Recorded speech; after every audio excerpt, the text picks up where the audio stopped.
आम returning officer तथा जिलापाल पाखे गोटे अभियोग पत्र दाखल कलु जो थे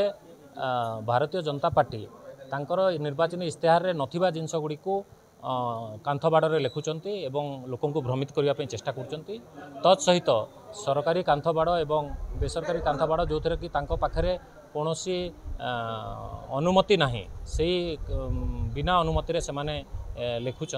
तो ता द्वारा विभिन्न जो सरकारी प्रॉपर्टी भी खराब होची विकृत होची से दिगरे दृढ़ कार्यानुष्ठान नेबापी इलेक्शन कमिशन को दृष्टि आकर्षण करने आम रिटर्निंग ऑफिसर तथा जिलापाल पाखे आमर अभियोग पत्र दाखल कर बीजेपी बारंबार एभली काम करछि केवल आज नहीं आम देखु निर्वाचन आदर्श आचरण सब बेले सर बीजेपी कोन भाई उल्लंघन करछि देखंतु आज संबलपुर असेंबली क्षेत्र रो ओवरऑल इंचार्ज वरिष्ठ नेता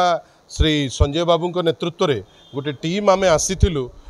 माननीय कलेक्टर को माध्यम रे इलेक्शन कमिशन को दबा पाई गोटे मेसेज जे भारतीय जनता पार्टी जे खाली सरकारी प्रॉपर्टी नष्ट करुचंती से जिनस नुहे सरकारी प्रॉपर्टी उपरे जहाँ छापुचंती मिछ कथा छापुचंती धान 3100 टंका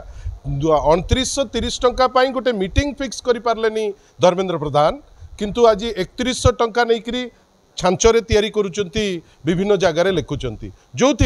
आमर कहिबार अछि आपण माने तो मिछ तथ्य दउचंती ताकू भी जेतबेले छापुचंती तार कारण कौन लोक भ्रमित करबा पाई सेति पाई श्री बाबू नेतृत्व रे गोटे टीम आमे समस्ते आज आसीथिलु माननीय कलेक्टर को माध्यम रे इलेक्शन कमिशन को पाखे अनेक चर्चा अन्य जिनस उपरे हैला किंतु विशेष चर्चा ए जो गवर्नमेंट प्रॉपर्टी को डिफेस करुचंती। धन्यवाद।